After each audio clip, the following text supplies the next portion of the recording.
Hello hi welcome back to our channel. ఎలా ఉన్నారు అందరూ? నేనైతే చాలా బాగున్నానండి. ఈరోజు మన కిచెన్లో పెళ్ళిళ్ళల్లో ఫంక్షన్లలో చేసుకునే క్రిస్పీ బెండకాయ ఫ్రై ఎలా చేయాలో, దీని తయారీ విధానం ఏంటో నేను చెప్తాను. అంతకంటే ముందు ఒక చిన్న రిక్వెస్ట్ అన్నమాట. మన ఛానల్ని ఎవరైనా కొత్తగా చూస్తుంటే మీ ఫ్రెండ్స్ అండ్ ఫ్యామిలీకి షేర్ చేయడం అస్సలు మర్చిపోవద్దు. మరి వీడియోలోకి వెళ్ళిపోదామా?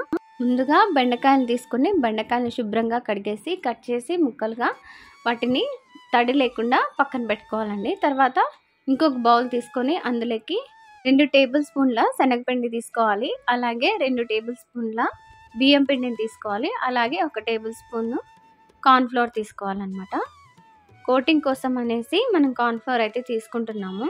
అలాగే క్రిస్పీనెస్ కోసం వచ్చేసి బియ్యం పిండిని అయితే తీసుకుంటున్నామండి. సో మంచి థిక్నెస్ రావాలంటే ఇందులోకి శనగపిండిని అయితే యాడ్ చేస్తున్నాము. తర్వాత సాల్ట్ కూడా తగినంత వేసుకోవాలి. తర్వాత కారం కూడా తగినంత, మీకు ఎంత స్పైసీ కావాలో అంత స్పైసీగా చేసుకోవడానికి కారం కూడా వేస్తున్నాను. సో మొత్తం అన్నీ వేసేసి స్పూన్తో కలిపేసుకోవాలండి. ఈ పొడి అనేది లంప్స్ లేకుండా ఉండడానికి బాగా అన్నీ మిక్స్ చేసేసుకోవాలి.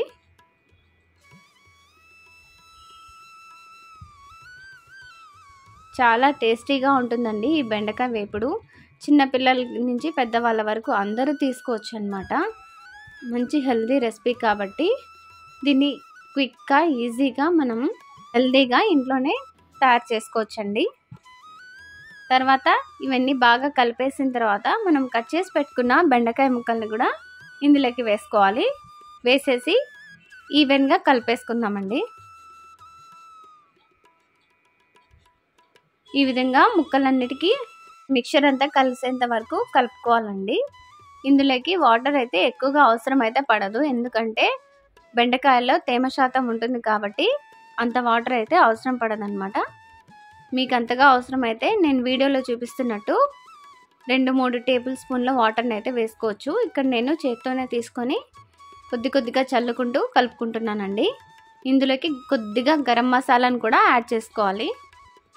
అప్పుడే మంచి టేస్టీగా ఉంటుందండి. ఈ విధంగా చేత్తో కూడా మనం నీట్గా కలిపేసుకోవాలి. ముక్కలు అనేది ఎక్కడ అంటుకుపోకుండా ఇలా విడదీసుకుంటూ మనం కలుపుకుంటూ ఉండాలండి. కొద్దిగా వాటర్ వేసుకోవాలి. కొద్దిగా వాటర్ చల్లుకుంటూ మనం ఈ మిశ్రమాన్ని కలుపుకోవాలండి. కారం కూడా మీకు తగినంతగా వేసుకోండి.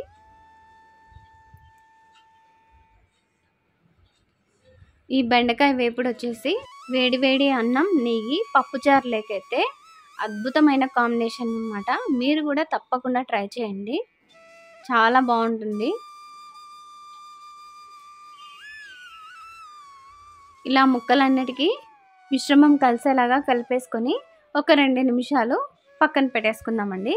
ఎందుకంటే ఆ మిశ్రమం అంతా ఆ ముక్కలన్నిటికీ పట్టడానికి ఒక 2 నిమిషాలు టైం అయితే పడుతుందండి.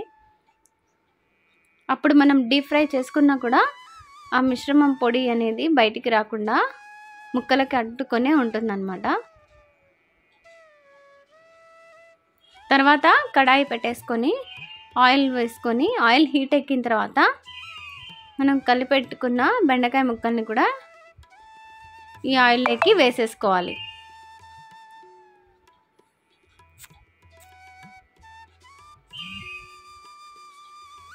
వేసుకున్న తర్వాత డీప్ ఫ్రై అయితే చేద్దామండి. 2 పక్కల కూడా డీప్ ఫ్రై అయితే చేసుకోవాలి. ముక్కల్ని తిప్పుకుంటూ ఫ్రై అయితే చేసేసుకుందాము. ఇలా వేసుకున్న తర్వాత 2 పక్కల ఫ్లిప్ చేసుకుంటూ ఫ్రై చేసుకోవాలండి. ఒక పక్కే పెట్టారంటే మాడిపోతుంది కదా, అందుకోసం అనేసి 2 పక్కలకి ఫ్లిప్ చేసుకుంటూ ఫ్రై చేసుకోవాలి.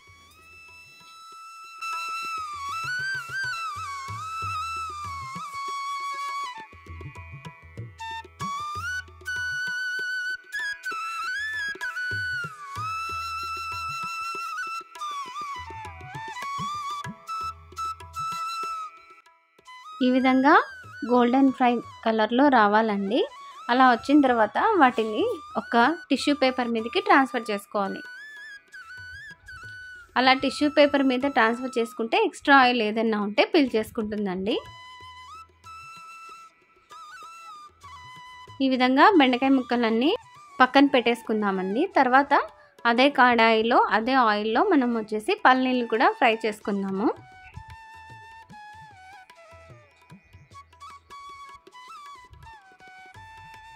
ఈ పల్లీలు వేయించుకున్న తర్వాత అదే ప్యాన్లో కరివేపాకును కూడా వేయించుకుందామండి.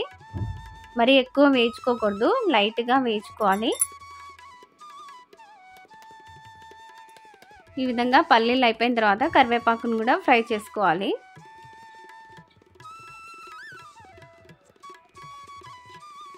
ఈ పల్లీలు కరివేపాకు అన్నీ ఆ బెండకాయ ఫ్రైలో వేసేస్తే ఆ బెండకాయ ఫ్రైకి వీటి వల్లే మంచి టేస్ట్ అయితే వస్తుందండి. ఈ విధంగా పల్లీలు కరివేపాకు వేసేసి బాగా మిక్స్ చేసుకోవాలండి. నేను వీడియోలో చూపిస్తున్న విధంగా మిక్స్ చేసుకుంటే సరిపోతుంది. చూసారుగా, మరి పెళ్ళిళ్ళల్లో ఫంక్షన్లలో చేసుకునే క్రిస్పీ బెండకాయ ఫ్రై రెడీ అండి. దీన్ని వేడి వేడి పప్పుచారులకి అన్నంలోకి తీసుకుంటే చాలా బాగుంటుందన్నమాట. సో ఈ వీడియో మీకు నచ్చిందని అనుకుంటున్నాను. నచ్చితే లైక్ చేయండి, షేర్ చేయండి, సబ్స్క్రైబ్ చేయండి. అలాగే మీ అమూల్యమైన అభిప్రాయాలను కూడా నాకు కామెంట్ రూపంలో తెలియచేయండి. మళ్ళీ ఇంకో మంచి వీడియోతో మీ ముందుంటాను. అంతవరకు ఉంటాను. Take care, bye.